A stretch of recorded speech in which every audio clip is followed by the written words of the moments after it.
اللہ تعالیٰ نے داؤد علیہ السلام کے معجزات کا ذکر فرمایا ہے، یعنی پہاڑوں کا ان کے تابع ہونا، پہاڑوں اور پرندوں کا ان کے ساتھ مل کے تسبیح پڑھنا، اور جنگ سے حفاظت کے لیے ان کا زرہ بنانا، اسی طرح ہوا کو سلیمان کے تابع کرنا علیہ السلام، اور جو ان کے حکم سے ان کے تخت کو ہوا میں اڑا کر لے جاتی تھی، اور جنات کو ان کے تابع کرنا، وہ ان کے حکم سے کام کرتے تھے۔ جنات بھی، جن بھی تابع ہوتے ہیں اللہ کے نبیوں کے۔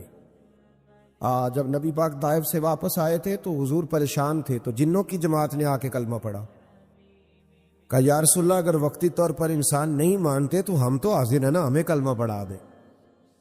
جن رسول اللہ کے غلام بنے۔ تو حضرت سلیمان کا تخت بھی ہوا میں اڑتا تھا۔ کبھی کسی زمانے میں لوگ اس پر اعتراض کرتے تھے کیسے اڑ سکتا ہے، جب سے جہاز اڑنے لگ گیا ہے نا، اب سائنسدانوں نے اس پہ اعتراض کرنا چھوڑ دیا ہے، باقی بھی ساری چیزوں پہ چھوڑ جائیں گے آہستہ آہستہ۔ انسان سے مجبوری میں کوئی کام ہو جائے تو وہ تو معاف ہوتا ہے، لیکن وہ کہے کہ میں بھول گیا تھا، میرا دھیان نہیں رہا تھا، مجھے یاد نہیں رہا تھا، تو یہ غفلت ہے۔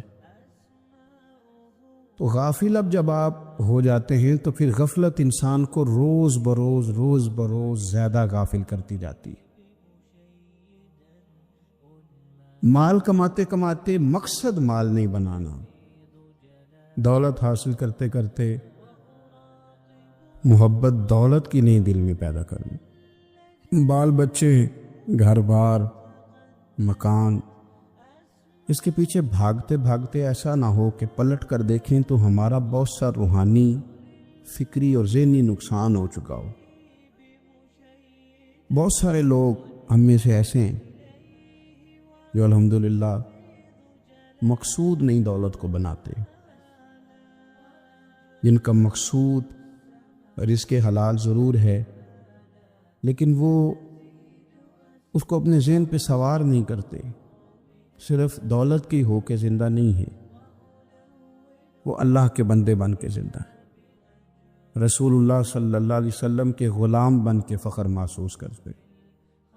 دولت کی طرف جتنی زیادہ ہماری توجہ ہو گئی ہے اور مال کی جانب جتنا زیادہ ہمارا ذہن ہو گیا، سارے رشتے مال میں تلنے لگ گئے، ہر چیز کو اسی عینک سے دیکھا جانے لگا ہے۔ اللہ تعالیٰ نے قرآن مجید میں ارشاد فرمایا کہ یا ایھا الذین آمنوا لا تلھکم اموالکم ولا اولادکم عن ذکر اللہ، اے ایمان والو تمہارا مال اور تمہاری اولاد تمہیں اللہ کے ذکر سے کہیں غافل نہ کر دے۔ اولاد بھی تمہاری ہے، مال بھی تمہارا ہی ہے، رہے گا بھی تمہارے پاس، لیکن اس کی موجودگی میں غافل نہ ہو جانا، غافلوں جیسی زندگی نہ بتانا۔ جو لوگ سڑک کو منزل بنا لیتے ہیں وہ رستے میں رہ جاتے ہیں۔ سڑک جو ہوتی ہے وہ راستہ ہوتی ہے، منزل نہیں ہوتی۔ یہ جو رزق ہے، دولت ہے، مال ہے، اولاد ہے، یہ تو سارا رستہ ہے اللہ کی طرف جانے کا، کہ تھوڑا سا رزق حلال کمائیں، کمر سیدھی ہو جائے، اور پھر ہم اپنے رب کریم کی عبادت کریں۔ ہم رزق حلال کمائیں تاکہ ہم ہاتھ پھیلانے سے بچیں، اور ہم اللہ کے بندوں کی ضروریات کا خیال کریں، دین کے کاموں میں اپنے آپ کو مشغول کریں، کچھ نہ کچھ اپنا حصہ پیش کریں۔ یہ مقصود تھا، یہ منزل نہیں، یہ تو صرف ایک رستہ تھا۔ ہم نے اب کیا کیا ہے کہ یہی چیز ہماری منزل بن کے رہ گئی ہے۔ رات پیسے گننا، سویرے اٹھ کے پھر گننا شروع کر دینا، پیسوں میں رشتوں کو تولنا، پیسے کے ساتھ ہی اپنے آپ کو ہر وقت لگائے رکھنا، الجھ کے رہ گئے ہیں لوگ، الجھ کے، اور پھر کوئی بندہ جیت نہیں رہا۔ ہمارے دادا بھی یہی کہتے تھے کہ کچھ پیسے کمانے ہیں تاکہ بچے پال لوں، یہ کہتے کہتے چلے گئے۔ ہمارے ابا بھی یہی کہتے تھے، پھر اس کے بعد ہم نے بھی یہی بولنی شروع کر دی ہے، تو جیتا تو کوئی بھی نہیں، جیتا تو کوئی بھی نہیں۔ مال کو ضرور حاصل کرے۔ حضرت بہاءالحق نقشبند بخاری رحمۃ اللہ علیہ فرماتے، میں نے نا منا کے میدان میں ایک نوجوان دیکھا جو لاکھوں کا کاروبار کر رہا تھا، لاکھوں کا، دیناروں کا کاروبار کرتا تھا، سونے چاندی ہیرے جواہرات کا کام کرتا تھا، لیکن فرماتے میں نے اس کے دل پہ نظر ڈالی، لاکھوں کا کام کرتا تھا پر اس کا دل ایک منٹ کے لیے بھی اپنے رب کی یاد سے غافل نہیں تھا۔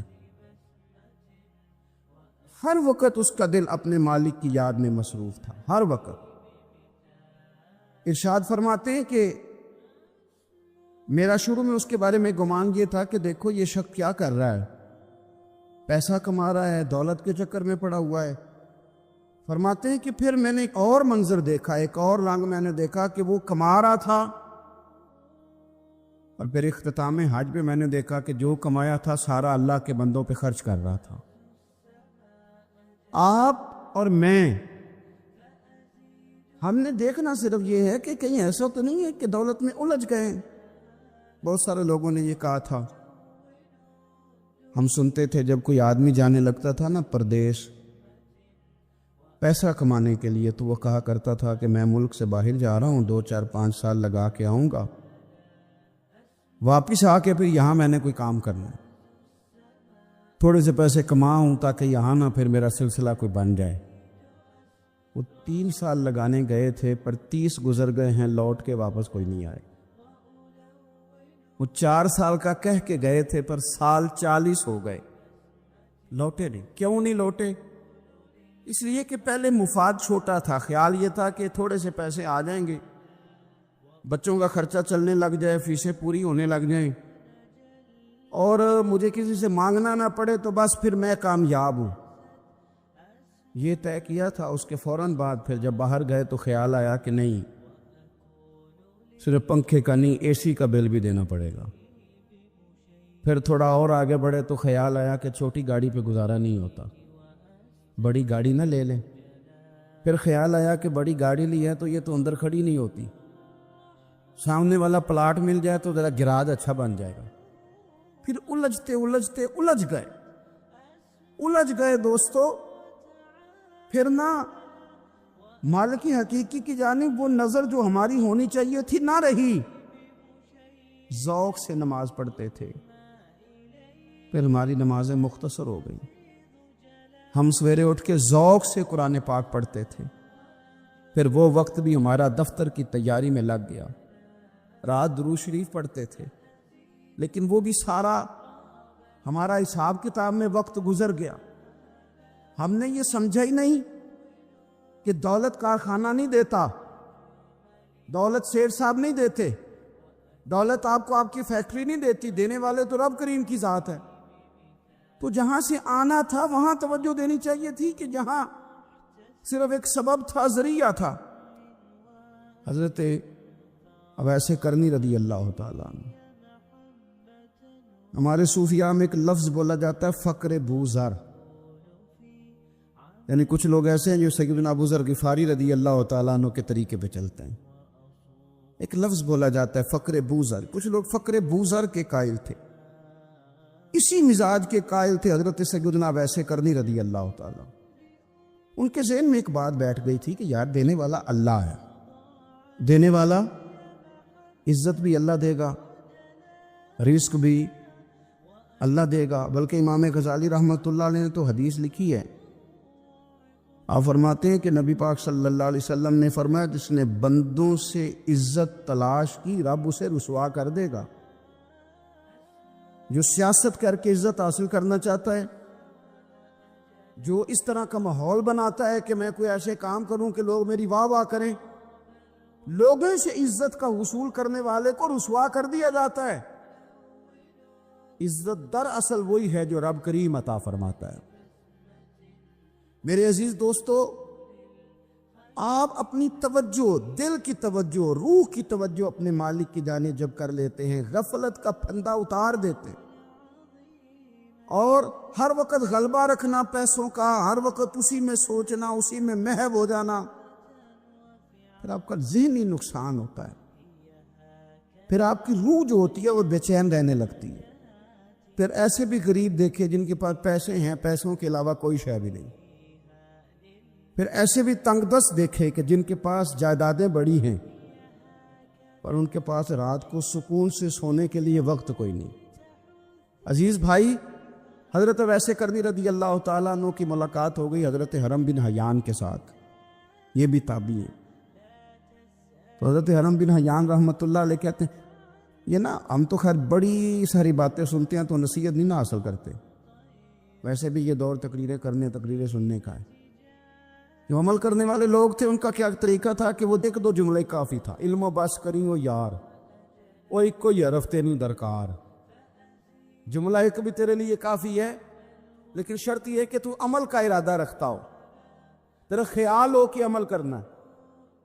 وہ لوگ نا مختصر سی باتیں کرتے، مختصر سی نصیحتیں کرتے، لیکن وہ اخذ جلدی کرتے، اس میں سے اپنے لیے خیر جلدی تلاش کرتے۔ حضرت حرم بن حیان کی ملاقات ہوئی حضرت اویس کرنی رضی اللہ تعالیٰ عنہ کے ساتھ، تو حضرت حرم بن حیان کہتے ہیں میں نے عرض کی حضور میں کسی ملک میں جا کے رہنا چاہتا ہوں، کہیں سکونت اختیار کرنا چاہتا ہوں، یہاں سے ہجرت کرنا چاہتا ہوں، تو مجھے کوئی آپ مشورہ دیں میں کہاں جاؤں؟ تو فرماتے ہیں کہ میں نے جب یہ سوال کیا تو حضرت ویسے کرنی نے مجھے اشارہ دیا، فرمانے لگے ملک شام چلا جا۔ کہتے میں نے اگلا سوال کیا حضور وہاں جا کے کاروبار کیا کروں گا، رہوں گا کیسے، کھاؤں گا کہاں سے؟ تو فرماتے ہیں حضرت ویسے کرنی نے رومال اٹھایا، کندھے پہ رکھا اور چلنے لگے۔ میں نے کہا حضور آپ نے سوال کا جواب ہی نہیں دیا۔ تو فرمانے لگے جس دل کو ابھی تک یہی یقین نہیں آیا کہ روزی کون دیتا ہے اسے میں نصیحت کیا کروں؟ میں تجھے نصیحت کروں جسے آج تک یہی نہیں پتا کہ روزی کون دیتا ہے؟ تو ابھی تک اپنے دل کو پکا ہی نہیں کر پایا کہ روزی رب دیتا ہے؟ او خدا کے بندے کیا نصیحت کروں تجھے؟ تو ابھی تک یہاں اڑا ہوا ہے۔ تیرا جو توکل ہے وہ مضبوط ہونا چاہیے، تیرا بھروسہ اپنے رب کی ذات۔ تو غافل ہو گیا اللہ سے، تو نے اسباب پر بھروسہ سارا کرنا شروع کر دیا۔ اسباب اختیار کیے جاتے ہیں، بھروسہ رب کریم پہ کیا جاتا ہے۔ ہماری جو غفلت ہے نا وہ بھلا کیوں ہوئی ہے؟ وہ اس لیے ہوئی ہے کہ پیسے کسی کو بھی برے نہیں لگتے، پتہ نہیں ان میں کیا کشش ہے۔ یہ نہ آپ کسی جگہ بھی ان کا نام لے لیتے ہیں، یہ کسی جگہ بھی آ جاتے ہیں تو یہ برے لگتے ہی نہیں۔ یہ جناب بڑی بڑی فقیری کا دعویٰ کرنے والے اور لوگوں کو طریقت اور تصوف کا درس دینے والے ان کو بھی اچھے لگتے ہیں۔ یہ تو جناب جو لوگوں کو کہہ رہے ہیں فقیر ہو جاؤ فقیر ہو جاؤ، وہ خود امیر ہوتے جا رہے ہیں۔ یہ پتہ نہیں ان میں کیا ہے ایسا خاص۔ ہمارے ایک استاد تھے تو مزاج میں بڑی ظرافت تھی، حالانکہ بڑے اللہ والے بندے تھے، تو بات بڑی وہ دل لگی کی کیا کرتے تھے۔ تو ایک دن ہم نے پوچھا استاد جی خوشبو کون سی اچھی لگتی ہے؟ کہنے لگے بیٹا جو پیسوں میں سے آتی ہے وہ مجھے بڑی اچھی لگتی ہے، اس لیے کہ ملتے کم ہیں۔ ہمارا نا جب اس طرح کا ذوق بن جاتا ہے نا، آپ مزاج بنا لیتے ہیں پیسوں کا، لوگ سمجھتے ہیں کہ غریبی کا ڈر شاید زیادہ ڈر ہے، لیکن کبھی آپ دروازہ رسول پہ جائیں نا تو حضور نے تو کوئی اور ڈر بیان کیا ہے۔ حضرت ابو عبیدہ بن جراح رضی اللہ تعالیٰ عنہ بحرین سے نا مال لے کے آئے بہت سارا، حضور نے بھیجا، جزیہ لینے گئے یا مال غنیمت کا کچھ مال تھا، آپ لے کے مسجد میں آئے تو لوگوں کو پتہ چل گیا کہ آج مال آیا ہے۔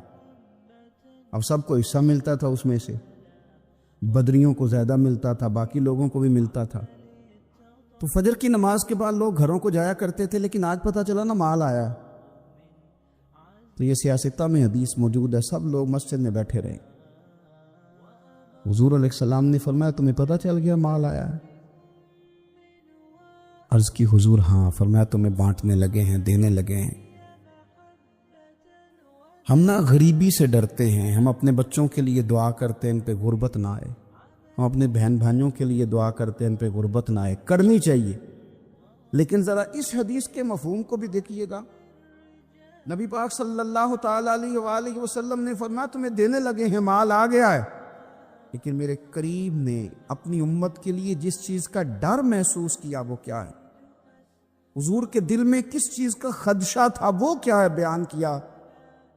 حضور فرمانے لگے لوگو مجھے تم پر غربت کا ڈر نہیں، یہ ڈر نہیں کہ تم غریب ہو جاؤ گے، بلکہ مجھے تو ڈر ہے کہ تم پر دولت پھیلا دی جائے گی، تم زیادہ مالدار ہو جاؤ گے۔ خوف غریبی کا نہیں، خوف تمہارے مال کا ہے۔ اور حضور فرماتے ہیں کہ پھر تم انہی باتوں میں مبتلا ہو جائے گا جن میں پرانی امتیں مبتلا ہوئی تھی۔ اور جب وہ اللہ کی نافرمانی